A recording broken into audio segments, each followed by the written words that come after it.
ಇವತ್ತಿನ ಲೋಕಲ್ ಮಾತಿನಲ್ಲಿ ಗಮನಿಸೋಣ. 3 ಕ್ಷೇತ್ರಗಳಿಗೆ ನಡೆಯಲಿರುವ ಬೈ ಎಲೆಕ್ಷನ್ ಬಗ್ಗೆ. ಮೈತ್ರಿಪಾಳ್ಯ ಹಾಗೆ ಕಾಂಗ್ರೆಸ್ನಲ್ಲಿ ಶತಾಯಗತಾಯ 3ಕ್ಕೆ 3 ಕ್ಷೇತ್ರವನ್ನ ಗೆಲ್ಲಬೇಕು ಅನ್ನೋ ಹಪಾಹಪಿ.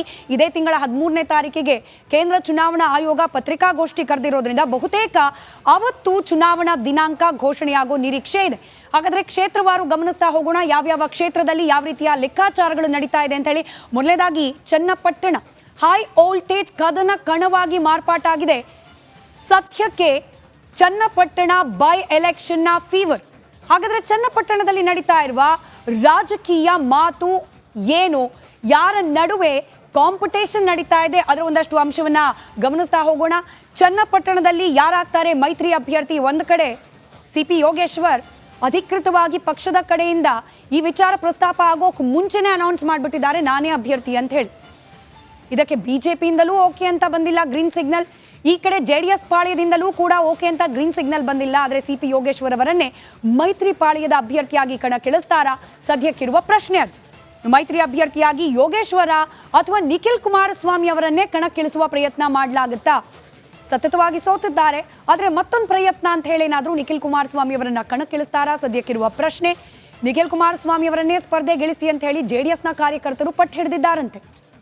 ಆದರೆ ಇತ್ತ ಕುಮಾರಸ್ವಾಮಿ ಅವರು ಯೋಗೇಶ್ವರ್ ಜೊತೆಯಲ್ಲಿ ಹೊಂದಾಣಿಕೆ ಮಾಡಿಕೊಂಡು ಹೋಗಿ ಅಂತ ಹೇಳಿ ಜೆಡಿಎಸ್ ಪಕ್ಷದ ಕಾರ್ಯಕರ್ತರಿಗೆ ನಾಯಕರಿಗೆ ಸೂಚನೆ ಕೊಟ್ಟಿದ್ದಾರೆ. ಹೀಗಾಗಿ ಚನ್ನಪಟ್ಟಣ ಕ್ಷೇತ್ರದಲ್ಲಿ ಮೈತ್ರಿ ಅಭ್ಯರ್ಥಿ ಯಾರಾಗ್ತಾರೆ ಅನ್ನೋದು ಸದ್ಯಕ್ಕಿರುವ ಕುತೂಹಲ. ಏನೇ ಆದರೂ ಕೂಡ, ಯಾರೇ ಅಭ್ಯರ್ಥಿ ಆದರೂ ಕೂಡ ಚನ್ನಪಟ್ಟಣವನ್ನ ನಾವು ಕಳ್ಕೊಳ್ಳೋದು ಬೇಡ ಅಂತ ಹೇಳಿ ಮುನ್ನೆಚ್ಚರಿಕೆಯನ್ನ ವಹಿಸುವಂತೆ ಸಂದೇಶ ನೀಡಿದ್ದಾರೆ ಕುಮಾರಸ್ವಾಮಿ. ಮತ್ತೊಂದು ಕಡೆ ಸಂಡೂರು ತುಕಾರಾಮ್ ಅವರಿಂದ ತೆರವಾಗಿರುವ ಕ್ಷೇತ್ರ. ಸದ್ಯಕ್ಕೆ ಸಂಸದರಾಗಿದ್ದಾರೆ ತುಕಾರಾಮ್ ಅವರು. ಇದರ ಜೊತೆಯಲ್ಲೇ ಸಂತೋಷ್ ಲಾಡ್ ಕೂಡ ಒಂದಷ್ಟು ಜನರ ಹೆಸರನ್ನ ಪ್ರಸ್ತಾಪ ಮಾಡ್ತಿದ್ದಾರೆ. ಬಿಜೆಪಿಯಿಂದ ಶ್ರೀರಾಮುಲುನ ದೇವೇಂದ್ರಪ್ಪನ ಅನ್ನೋ ರೀತಿಯ ಲೆಕ್ಕಾಚಾರ. ತುಕಾರಾಮ್ ಅವರು ಈ ನಡುವೆ ಹೊಸ ವರಸೆಯಂತೆ. ನನ್ನಿಂದ ತೆರವಾಗಿರುವ ಕ್ಷೇತ್ರ, ಇಲ್ಲಿ ಪಾರ್ಟಿಯಿಂದ ಟಿಕೆಟ್ ಕೊಡೋದಾದ್ರೆ ಒಂದ ಪುತ್ರಿ ಚೈತನ್ಯ ಅಥವಾ ಪತ್ನಿ ಅನ್ನಪೂರ್ಣ ಅವರಿಗೇನೆ ಕೊಡಬೇಕು ಅಂತ ಹೇಳಿ. ಇತ್ತ ಸಂತೋಷ್ ಲಾಡ್ ಅವರ ಆಪ್ತ ಬಣದಲ್ಲಿ ಮಂಜುನಾಥ್, ತುಮಟಿ ಲಕ್ಷ್ಮಣ್, ಸಂದೀಪ್ ಹೆಸರು ಚಾಲ್ತಿಯಲ್ಲಿದೆ. ಮತ್ತೊಂದು ಕಡೆ ಬಿಜೆಪಿಯಿಂದ ಶ್ರೀರಾಮುಲು ಅವರಿಗೆ ಟಿಕೆಟ್ ಕೊಡಲಾಗತ್ತಾ? ಅವರು ಕೂಡ 2 ಬಾರಿ ಸೋತ್ಬಿಟ್ಟಿದ್ದಾರೆ.